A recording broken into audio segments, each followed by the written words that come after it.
बिस्मिल्लाहिर्रहमानिर्रहीम, अस्सलाम वालेकुम रहमतुल्लाहि ताला बरकातुहू। आज हम नबातात की तीसरी क्लास में आला पौधों में शुआई तरकीब से मुतालिक तीसरी क्लास सुन रहे हैं। ऑलरेडी मैं आपको 2 क्लासों में आला पौधों में शुआई तरकीब का तकरीबन 40 से 45% हिस्सा मुकम्मिल कर चुका हूं। अब मैं बताऊंगा कि इसमें क्लोरोप्लास्ट की साख्त का एक सवाल था जो ऑलरेडी हम क्लोरोप्लास्ट में पढ़ चुके हैं।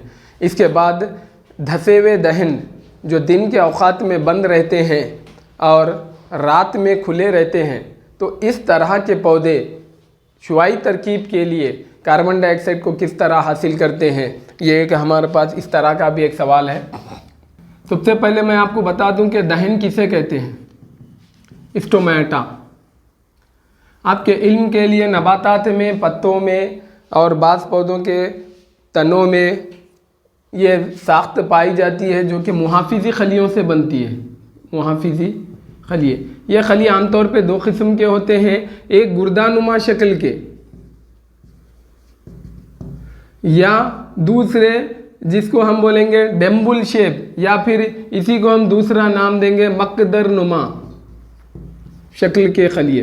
गुर्दानुमा शक्ल के खलिए इस तरह होते हैं और मकदर नुमा शक्ल के खलिए इस तरह होते हैं। इन दोनों खलियों के, 2 खलियों के आपस में मिलने से दहन तैयार होते हैं। जैसे यहाँ पर मिसाल के तौर पे आपके सामने एक दहन की तैयारी का अमल बतौर मिसल मौजूद है। ये जगह जो है ये एक्चुअली रोज़न है। इसी रोज़न को हम दूसरा नाम देंगे दहन या स्टोमेटा। ये ज़्यादातर 2 बीज पत्तियाँ पौधों में पाए जाते हैं। अब ये 2 बीज पत्तियाँ पौधे हैं क्या, डाइकोटिलीडन्स आप लोग साले अव्वल की जमात में पढ़कर आ चुके हैं। मैं तफसील में गए बगैर मुख्तसर करते हुए आगे बढ़ना चाहता हूँ। दूसरे हैं मकदर नुमा शक्ल के दहन। इस तरह के जो दहन होते हैं, ये दहन आमतौर पर एक बीज पत्तियाँ पौधों में प्लस रेगिस्तानी पौधों में, जिसको हम ज़ीरोफाइट्स कहते हैं। एक बीज पत्तियाँ पौधे घास के ख़ानदान से ताल्लुक़ रखने वाले तमाम पौधों को हम एक बीज पत्तियाँ पौधे कहेंगे, उसमें पाए जाते हैं। और ज़ीरोफाइट्स रेगिस्तानी पौधे, जिनको हम दूसरा नाम ये भी दे सकते हैं सेक्यूलेंट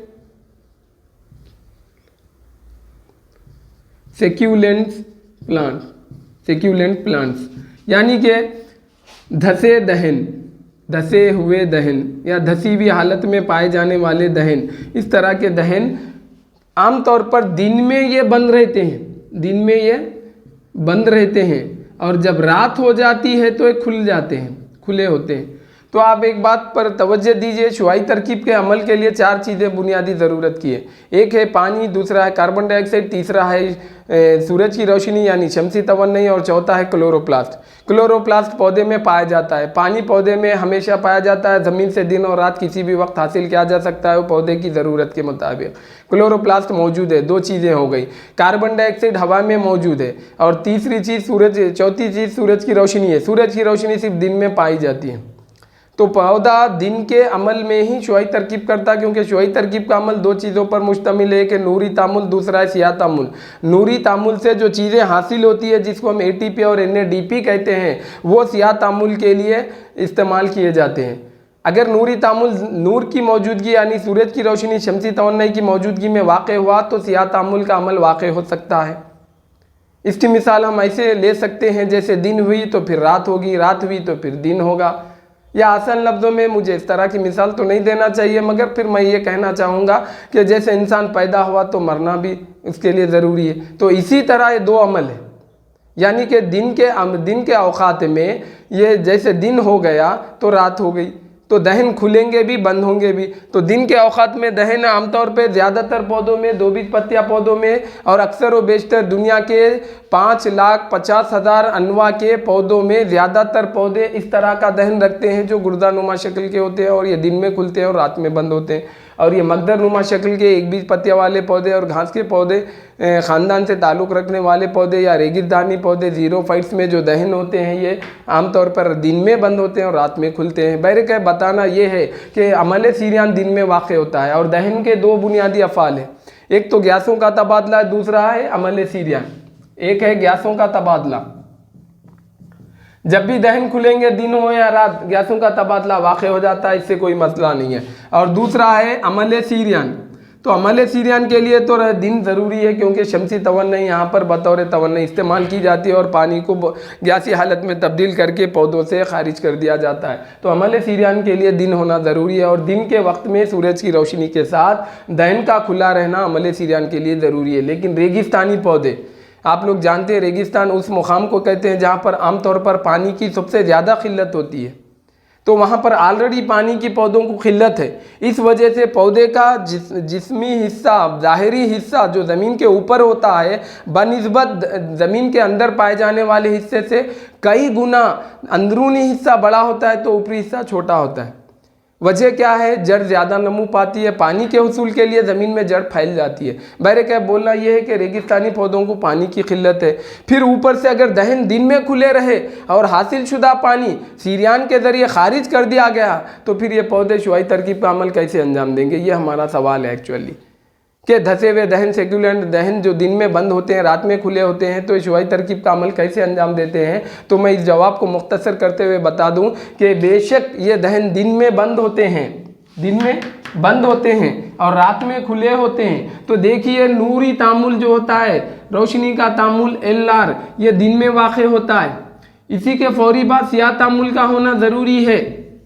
ऐसा इसलिए भी हम नहीं कह सकते कि इसके तामुल के हासिलात जो है ATP और NADPH, NADP, ये नूरी तामुल के हासिलात है PS1 PS2 के बाद, और यही आकर इस्तेमाल किए जाते हैं सियाह तामुल में। तो ये जब ATP और NADP तैयार होते हैं नूरी तामुल के बाद, तो सियाह तामुल का होना ज़रूरी है और सियाह तामुल में कार्बन डाइऑक्साइड का हुसूल ज़रूरी है और कार्बन डाइऑक्साइड के हुसूल के लिए दहन का खुला होना ज़रूरी है। मैं आपको इसीलिए पहले ये बात वाज़ेह कर चुका हूँ कि दहन के बुनियादी अफ़ाल दो हैं। दहन के खुले रहने पर एक तो गैसों का तबादला होता है, तो दूसरा अमल सीरियान। अगर दिन में दहन कार्बन डाइऑक्साइड के हुसूल के लिए खुले होते हैं तो पानी का अखराज भी वाक़ हो जाता है, जो कि पौधे के लिए ऑलरेडी रेगिस्तानी पौधों में पानी की किल्लत है। अगर पौधे पानी को खारिज कर देंगे तो शुआई तरकीब का अमल कम होगा। इसलिए दहन दिन में बंद होते हैं तो रात में खुलते हैं। फिर यहाँ दूसरा सवाल है, अगर दहन दिन में बंद है तो कार्बन डाइऑक्साइड का हुसूल सियाह तामुल के लिए, शुआई तरकीब के लिए कैसे हो? तो यही चीज़ को यहाँ पर मुख्तसर अंदाज में मैं बयान करना चाहूँगा। वैसे किताब से अगर देखेंगे तो तफसीलात में तो बहुत है, मगर बुनियादी मसले को बताते हुए मैं बात को ख़त्म करना चाहूँगा। आप इसके बारे में सुन चुके हैं, PEP, phosphoenolpyruvate, A for acid, ये एक तुरशा है जो कि इस तरह के सिक्यूलेंट पौधों में, रेगिस्तानी पौधों में जहाँ पर दिन में दहन बंद होते हैं, उन पौधों में ये मादा पाया जाता है और इससे ताल्लुक़ रखने वाला खामेरा होता है जिसको हम PEP कार्बो ऑक्सीलेज कहते हैं। ऑलरेडी हम इस खामेरे के बारे में 2 नंबर के सवाल में NADP से रिलेटेड पढ़ चुके हैं, NADP रेडक्टेज खामेरा बोलकर। बहरहाल फास्फोइनॉल पाइरुवेट कार्बो ऑक्सीलेज एक खामेरा है। ये खामेरा PEPA यानी फास्फोइनॉल पाइरुवेट एसिड की मौजूदगी में ये खामेरा क्या है? कार्बन डाइऑक्साइड को हासिल करता है, कार्बन डाइऑक्साइड को हासिल करता है। कब? रात के औकात में। कब? रात के औकात में हासिल करके ये इसको तब्दील कर देता है कार्बन डाइऑक्साइड के मादे को OAA में, ऑक्सोलो एसिटिक एसिड में तब्दील करता है। और ये ऑक्सोलो एसिटिक एसिड पौधों के पत्तों के बैरुदमा और जेरुदमा का दरमियानी हिस्सा, जिसे हम म्यानबर्ग कहते हैं, यानी कि आप 10th क्लास बायोलॉजी में भी ये हवाला पढ़ के है, ये पत्ते की अर्जी तराश आप 10th क्लास बायोलॉजी में पढ़े तो ये बैरुदमा है, ये जेरुदमा है। इन दोनों के दरमियान में बहुत सी चीज़ें और भी मौजूद है। मैं मुख्तसर बता दूं कि यहाँ पर एक वेस्कुलर बंडल होता है और यहाँ पर हसारी कबई बाफ्तें होती है, यहाँ पर स्पंजी कबई बाफ्त होती है, यहाँ पर हवाई खालिए होते हैं, यहाँ पर दहन पाए जाते हैं। इस तरह की मुख्तसर एक साख्त होती है जो कि पत्ते की अर्जी तराश कहलाती है। बैरुदमा और जेरुदमा का दरमियानी मुकम्मिल हिस्सा म्यानबर्ग कहलाता है, मीसोफिल कहेंगे म्यानबर्ग। तो म्यानबर्ग में OAA तैयार होकर वहाँ पर जमा कर लिया जाता है और ये OAA दिन के औकात में मैलिक तुरशे में तब्दील होता है और ये मैलिक तुरशा दिन के औकात में टूट कर यानी मैलिक तुरशे में तकसीम पाशीदगी वाक़ होकर ये तब्दील होता है दो मादों में। एक है PEP यानी पैरविक तुरशा, इसको मुख्तसर कर देंगे हम डायरेक्टली, पैरविक तुरशे में तब्दील होता है पैरविक एसिड। तो दूसरा है कार्बन डाइऑक्साइड, और इस तरह पौधा कार्बन डाइऑक्साइड की ज़रूरत को मुकम्मिल करता है। आप गौर कीजिए, तवज्जो दीजिए। पहले तो मैंने दहन की साख्त खलियों के बारे में बताया, दो किस्म के दहन बताए, और बता दिया कि रेगिस्तानी पौधों में दहन दिन में बंद होते हैं, रात में खुले होते हैं। अगर दिन में बंद है तो ये दो अफ़ाल रुक जाते हैं, गैसों का तबादला और अमल सीरियान। अगर और रात में जब खुलते हैं तो गैसों का तबादला भी वाक़ होता है, अमल सीरियान भी। तो जब रात में गैसों का तबादला हुआ तब कार्बन डाइऑक्साइड हासिल की जाती है। हासिल करके ये दहन जब खुले होते हैं रात के औकात में तो OA ऑक्सैलोएसिटिक एसिड में तब्दील किया जाता है, जो कि मैनबर्ग में जमा होकर मैलिक तुरशा बनता है। ये मैलिक तुरशे में तकसीम पाशीदगी वाक़ होती है दिन में, और ये pyruvic acid plus carbon dioxide में तब्दील हो जाता है। पैरविक एसिड पौधा अपनी ज़रूरत के मुताबिक इस्तेमाल करता है, जमा करता है, और कार्बन डाइऑक्साइड को शुआई तरकीब के लिए इस्तेमाल करता है। इस तरह सिक्यूलेंट यानी रेगिस्तानी पौधे, धसे हुए दहन रखने वाले पौधे दिन के औकात में दहन के बंद रहने के बावजूद भी कार्बन डाइऑक्साइड की ज़रूरत को मुकम्मिल करते हैं। रात में हासिल करके कार्बन डाइऑक्साइड को ज़रूरत के तौर पर महफूज करते हैं, और दिन में इसे शुआई तरकीब के लिए नूरी तामुल के फौरी बाद सियाह तामुल के लिए कार्बन डाइऑक्साइड को इस्तेमाल करते हैं। ये ऐसी बात हो गई जैसे मिसाल के तौर पर मैं मज़ाहिया अंदाज में बोल रहा हूँ कि जैसे हफ्ते के दिन गोश्त अगर बंद होता है तो हम जुम्मा के दिन ला के फ्रिज की जीनत बना लेते हैं ताकि हफ्ते के दिन हमको कोई गोश्त की किल्लत ना हो, इसलिए। तो इसी तरह कार्बन डाइऑक्साइड को रात में जमा कर लिया जाता है और दिन में इस्तेमाल कर लिया जाता है। बहरकैफ शुआई तरकीब का अमल नूरी तामुल और सियाह तामुल से मुकम्मिल होता है। नूरी तामुल के लिए रोशनी हर हाल में ज़रूरत है, बुनियादी ज़रूरत है, लेकिन सियाह तामुल में रोशनी ज़रूरी नहीं है। और ये सियाह तामुल दिन और रात में होता है। मैं इससे पहले शुरू में भी ये बात बता दिया, लेकिन नूरी तामुल सिर्फ दिन में होता है, रात में वाक़ नहीं होता है। ये हमारा जवाब धसे हुए दहन के मुतालिक इतना ही है। शुआई तरकीब और तनफ़ुस के दरमियान में फ़र्क, तनफ़ुस और शुआई तरकीब दोनों के दरमियान में फ़र्क। शुआई तरकीब को फोटोसिंथेसिस कहेंगे, तनफ़ुस को रेस्पिरेशन कहेंगे। शुआई तरकीब एक तामीरी तामुल है, तामीरी तामुल है, जबकि तनफ़ुस एक तक़रीबी तामुल है।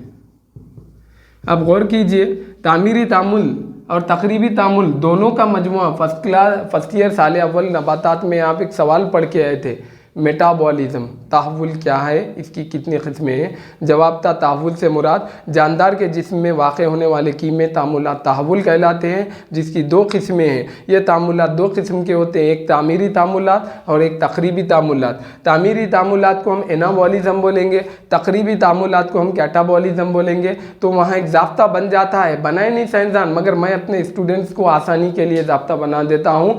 Anabolism plus catabolism is equal to metabolism, यानी कि तामीरी तामुल जमा तक़रीबी तामुल मसावी है तहव्वुल। तो तामीरी तामुल से मुराद क्या है, मुख्तलिफ सादा अनासिरी आशिया का आपस में मिलकर एक मुरक्कब को तैयार करना, तामीरी तामुल कहलाता है। और तक़रीबी तामुल से मुराद एक मुरक्कब का टूट कर सादा अनासिर में या आशिया में तब्दील हो जाने का अमल तक़रीबी तामुल कहलाता है। तवज्जो दीजिए, शुआई तरकीब में चार चीज़ें जो कि मुतामिलात के तौर पर इस्तेमाल होती है, पानी, कार्बन डाइऑक्साइड, सूरज की रोशनी और क्लोरोप्लास्ट, तो तब्दील होती है वो शक्ल में जिसको हम कार्बोहाइड्रेट कहेंगे। इसीलिए हम शुआई तरकीब को तामीरी तामुल बोले, क्योंकि सादा अनासिर से एक पेचीदा मुरक्कब बना। जबकि तनफ़ुस में यही पेचीदा मुरक्कब शक्कर पानी और कार्बन ऑक्सीजन की मौजूदगी में तब्दील होते हैं कार्बन डाइऑक्साइड, पानी और ATP तवन्नाई में, इसलिए इसको हम तक़रीबी तामुल कहेंगे। यानी कि सादा अनासिर से मुरक्कब की तैयारी तामीरी तामुल और मुरक्कब से सादा अनासिर की तैयारी तक़रीबी तामुल कहलाती है। इसी तरह हम अगर आगे चले गए तो यहाँ पर देखेंगे, यहाँ शक्कर को इस्तेमाल किया गया, यानी ग्लूकोज कार्बोहाइड्रेट को किसकी मौजूद तैयारी के लिए, इससे क्या तैयार किया गया, किसकी मौजूदगी, चार चीज़ों की मौजूदगी में शक्कर को तैयार किया गया। और इससे इख्तिताम पर जब शुआई तरकीब मुकम्मिल हुई तो आप वहाँ पर लिखते हैं 6H2O प्लस 6O2 यानी 6 कार्बन डाइऑक्साइड, 6 ऑक्सीजन और 6 पानी के सालेमात को खारिज किया जा रहा। कहाँ पर? शुआई तरकीब में। जबकि आप तवज्जो दीजिए, तनफ्फुस में हमको पानी भी इस्तेमाल किया जा रहा और ऑक्सीजन को भी इस्तेमाल किया जा रहा, साथ में शक्कर को भी इस्तेमाल किया जा रहा, तब कहीं जाके ये मुरक्कबात हासिल किए जा रहे। तो आप बताइए, दोनों तामुलात एक दूसरे के मुकाबिल होते हैं, यानी एक दूसरे से बिल्कुल अलहदा होते हैं। यहाँ पर शक्कर, पानी, शक्कर की तैयारी में पानी, कार्बन डाइऑक्साइड आज़ाद हो रहे, जबकि यहाँ पर शक्कर की तकरीब में, टूटने में ये दोनों को इस्तेमाल किया जा रहा। समझ में आया? इस तरह से कार्बन डाइऑक्साइड और पानी को इस्तेमाल करके एटीपी तैयार किया जाता। शुआई तरकीब की मुकम्मल मसावात आपको मालूम है, यहाँ पर आप लिख चुके हैं। यहाँ के मुतामिलात 4 चीज़ें हैं, कार्बन डाइऑक्साइड, पानी, क्लोरोप्लास्ट और शमसी तवन्नुई, जबकि यहाँ के मुतामिलात में सिर्फ और सिर्फ शक्कर, पानी और ऑक्सीजन है और कुछ नहीं। फिर आगे जाएंगे तो शुआई तरकीब का अमल क्लोरोप्लास्ट में वाक़ होता है, जबकि तनफ्फुस का अमल तवन्नाई, जिसको हम माइटोकॉन्ड्रिया कहते हैं, माइटोकॉन्ड्रिया, जिसको खलिए का तवन्नुई घर भी कहा गया, power house of the cell कहते हैं। आप 9th क्लास बायोलॉजी में पढ़ के आ चुके हैं खलिए के बारे में, 10th क्लास बायोलॉजी में मुख्तसर पढ़े, फर्स्ट ईयर साल अव्वल नबातात में भी आप पढ़ चुके हैं, हैवानात में भी पढ़े खलिए के बारे में। तो नबातात में आप 5th यूनिट में खलवी दौर, खलवी तकसीम और नबातात के खलवी अजवीचे पढ़े, वहाँ पर माइटोकॉन्ड्रिया के बारे में पढ़े। इसको खलिए का तवन्नुई घर कहते हैं। इसकी जसामत छोटी होती है, एक खलिए में कम से कम ये 100 ता 150 होते हैं, 100 ता 150 होते हैं। और इसका अहम बुनियादी फेलिच ये है कि तनफ्फुस के अमल को अंजाम देना, यानी एटीपी को तैयार करना, यानी तवन्नुई को तैयार करना। इसीलिए इसको कहा गया खलिए का तवन्नुई घर, power house of the cell. और जबकि शुआई तरकीब आपको मालूम है क्लोरोप्लास्ट में होती, जबकि तनफ्फुस का अमल तवन्नुई में होता। मैं ये नहीं कह रहा हूँ कि मुकम्मल तौर पे तनफ्फुस का अमल सिर्फ और सिर्फ तवन्नुई में होता, नहीं, बल्कि खलवी अजवीजे में, खलिए माए में भी होता है मुख्तसर, मगर ज़्यादातर और बहुत ज़्यादा मकदार में तवन्नुई में होता है। फिर अगर आगे हम चल कर देखते हैं तो शुआई तरकीब के अमल में PS2 में पानी की तखसीद होती है, PS2 में H2O यानी पानी की तखसीद होती है, जबकि तनफ्फुस में यही अमल देखेंगे तो NADH FADH तैयार करता है। शक्कर से NADH तैयार होता है और FADH2 तैयार होता है। NADH का फुल फॉर्म ऑलरेडी आप जान चुके हैं, निकोटिनामाइन एडिनाइन डाइफॉस्फेट। इसी तरह FADH को फ्यूमरिक एसिड डाइफॉस्फेट कहा जाता है। ये 2 तखसीद से तैयार किए जाते हैं और दोनों की मसावातें उल्टी है।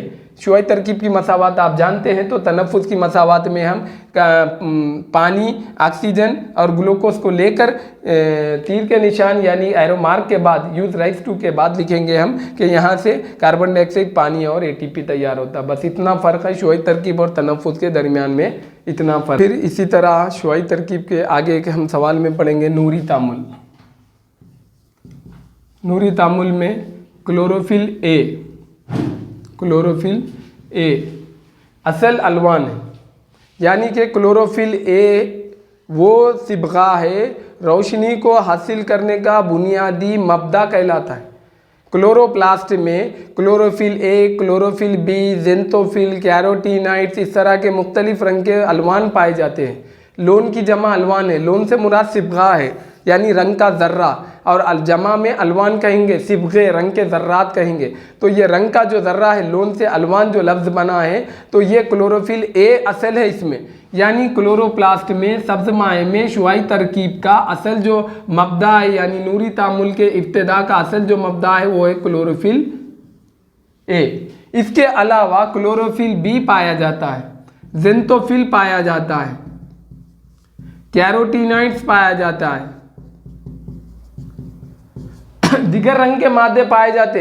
इन तमाम का बुनियादी फेल क्या है? रोशनी को हासिल करना, रोशनी को हासिल करना, यानी कि सूरज की रोशनी से हासिल होने वाले रंग के तवन्नुई के ज़र्रात को हासिल करते हैं, मगर इनमें इस्तेमाल करने की सलाहियत नहीं होती। ये सिर्फ हासिल करते हैं, खुद इस्तेमाल नहीं करते, बल्कि हासिल करके जमा करके क्लोरोफिल A को देते हैं। इसलिए शुआई तरकीब के लिए नूरी तामुल में जो रोशनी के हुसूल का असल सिबगा है वो क्लोरोफिल A, दूसरे तमाम सिबगों को हम माविन सिबगे कहेंगे। यानी मददगार, माविन व मददगार, यानी जेंथोफिल, कैरोटीनॉइड्स, क्लोरोफिल बी वगैरह जितने के जितने अलवान हैं पूरे के पूरे माविन होते हैं। माविन से मुराद मददगार, यानी ये खुद इस्तेमाल करने की सलाहियत नहीं रखते, हासिल करते हैं, जमा करते हैं और मुंतकिल करते हैं क्लोरोफिल ए को। और क्लोरोफिल ए ही वो ज़र्रा या लोन है जो कि शुआई तरकीब के लिए, नूरी तामुल के लिए इब्तदाई मरकज़ बनता है। इसलिए तमाम अरकान जितने भी रोशनी को हासिल करते हैं वो पूरे के पूरे अरकान क्लोरोफिल ए को ही रोशनी के ज़र्रात को मुंतकिल करते हैं। इसकी एक छोटी सी मिसाल दे दूं मैं, जैसे कि हमारी आँख की आँख है, आँख में कम से कम 1.5 लाख खलिए पाए जाते हैं। इसमें सियाह चश्मपोश है और सफ़ेद चश्मपोश है, दीदा जिसे हम आम अल्फाज में कहते हैं। तो सियाह चश्मपोश जो होता है उसके अंदर एक गोल पहिया नुमा शक्ल का हिस्सा होता है जिसको हम रेटिना कहते हैं, क़ज़िया कहते हैं। तो रेटिना में रोशनी को हासिल करने के लिए रॉड्स और कोन्स पाए जाते हैं जिसे हम आसाई और मखरूत कहते हैं। तो आपको मैं एक मिसाल दे दूं, अगर रॉड्स और कोन्स को हासिल करने वाला असल ज़र्रा रेटिना है और रोशनी को हासिल करने वाला रेटिना है और रेटिना ही चीज़ों को देखने के लिए हमको मदद दे रहा, तो बाजू के जो सियाह चश्मपोश वाले हिस्से में, सफ़ेद चश्मपोश वाले हिस्से में जितने खलिए हैं वो सब बेकार हैं। तो ये जो हिस्सा है रेटिना जो रोशनी को हासिल करके हमारे को अशिया के देखने के लिए अक्स तैयार करके दिमाग तक मुंतकिल करता है, तो फिर दूसरे हिस्से जब बेकार है तो क्या हम इस रेटिना को खाली रख कर क्या हम ये देखते हैं? आप देख लीजिए 10th क्लास बायोलॉजी में आप एक जुमला पढ़ के आ चुके हैं कि साइंसदानों ने सब्ज़ माए की मुकम्मिल साख्त में से क्लोरोफिल ए को निकाल कर इम्तिहानी नली में तग़ज़ई महलूल में क्लोरोफिल ए को दाखिल कर दिए, दाखिल करके सूरज की रोशनी में रख दिए। तमाम सहूलियात जो पौधे की शुआई तरकीब के लिए 4 बुनियादी ज़रूरतें मुंतकिल की गई। तो लेकिन साइंसदान यहाँ पर देखे ATP और NADP तैयार नहीं हुआ, यानी नूरी तामुल नहीं हुआ। अगर नूरी तामुल होता तो सियाह तामुल होने के लिए फिर हम तहक़ीक़ात और तजुर्बात करते, नूरी तामुल ही वाक़ई नहीं हुआ। फिर सवाल साइंसदान बोले नूरी तामुल वाक़ई क्यों नहीं हुआ? तो वजह बताई गई सिर्फ रंग का ज़र्रा क्लोरोफिल ए को लिया गया, तो क्लोरोफिल एक रंग का ज़र्रा है। साइंसदान इस तजुर्बे के बाद एक अपना ख्याल पेश करे कि शुआई तरकीब के लिए सब्ज़ माए क्लोरोप्लास्ट की सही व सालिम मुकम्मिल साख्त ज़रूरी है। इसी हवाले से आँख की भी मुकम्मिल साख्त देखने के लिए ज़रूरी है। सिर्फ रेटिना को निकाल देंगे तो हम देखने में मदद नहीं देगी। इसी तरह सिर्फ क्लोरोफिल ए को निकाल लिए और हम इससे शुआई तरकीब की तवक्के रखते हैं, तो मैं बता दूं कि साइंसदान और आज की तालीम की मालूमात के मुतालिक हम सुबह क़यामत तक भी ये अमल नहीं कर सकते, क्योंकि क्लोरोफिल ए सिर्फ़ और सिर्फ रोशनी के हासिल करके नूरी तामुल के अंजाम देने की बुनियादी ज़र्रा है, ज़राया है जिससे ATP NADPH तैयार होते हैं। फिर सियाह तामुल के लिए सीज माया चाहिए जो कि सब्ज़ माए में पाया जाता है। जब उसमें से क्लोरोफिल निकाल दिए तो सीज माया वहीं पर रह गया, तो फिर इस तरह से शुआई तरकीब मुकम्मिल होने का सवाल ही नहीं है। तो बहरे का मैं ये बता दूं कि क्लोरोफिल ए के लिए फिर एक सवाल आएगा 4 नंबर में कि नूरी तामुल के लिए क्लोरोफिल ए ज़रूरी है या इसको बुनियादी या अहम रोशनी का सिबगा अलवान लौन कहा गया, लेकिन क्लोरोफिल बी, जेंथोफिल, कैरोटीनॉइड्स भी तो माविन व मददगार है। बहस कीजिए, समझाइए। तो मुख्तसर जवाब यही है, ये सब रोशनी को हासिल करते हैं, मुंतकिल करते हैं क्लोरोफिल ए को, और क्लोरोफिल ए ही नूरी तामुल अंजाम देता है। जब नूरी तामुल होता है तो ATP और NADP तैयार होता है, और ये ATP और NADP सियाह तामुल में इस्तेमाल होते हैं, जो कि सियाह तामुल कहाँ वाक़े होता है? सीज में वाक़े होता है, और ये दो बतौर तवन्नी वहाँ पर इस्तेमाल हो जाते हैं। इस तरह जब सियाह तामुल मुकम्मिल होता है तो हमको वहाँ पर PGA फास्फोग्लिसरिक एसिड तैयार होता है। 2 PGA के सालेमात के मिलने की वजह से 6 कार्बन वाली शक्कर कार्बोहाइड्रेट तैयार होती है, जो कि शक्कर बदल के बाद में अपनी शक्ल बदल कर निशास्ते की शक्ल में तैयार होती है। इस तरह शुआई तरकीब का अमल मुकम्मिल इस तरह होता है। इसलिए क्लोरोफिल ए बहुत ज़रूरी है। शुआई तरकीब का सियाह तामुल के लिए रोशनी की ज़रूरत नहीं होती। इंशाअल्लाह फिर आइंदा दूसरी क्लास में आपको बचे हुए मज़ीद आला शुआई तरकीब आला पौधों में शुआई तरकीब के मुतालिक जो मालूमात बची हुई है, इंशाअल्लाह हो सके तो अगली क्लास में इस चैप्टर को हम मुकम्मिल कर देंगे, और उसके बाद हमारा तीसरा बाब जिसको खामेरे या एंजाइम्स कहते हैं हम वो शुरू करेंगे। आप इस क्लास को देखिए और अपने दोस्त अहबाब, अपने साथियों को मुकम्मल तौर पे कहिए कि इसको देखकर इसकी मालूमात को जमा कीजिए और आप इसको मुकम्मल तौर पर देखिए और इसको सब्सक्राइब भी कीजिए ताकि आपकी मालूमात में इजाफ़ा हो सके। इंशाअल्लाह आपको अगली क्लास में अपने मज़मून से मुतालिक और आगे समझाया जाएगा। अस्सलाम वालेकुम।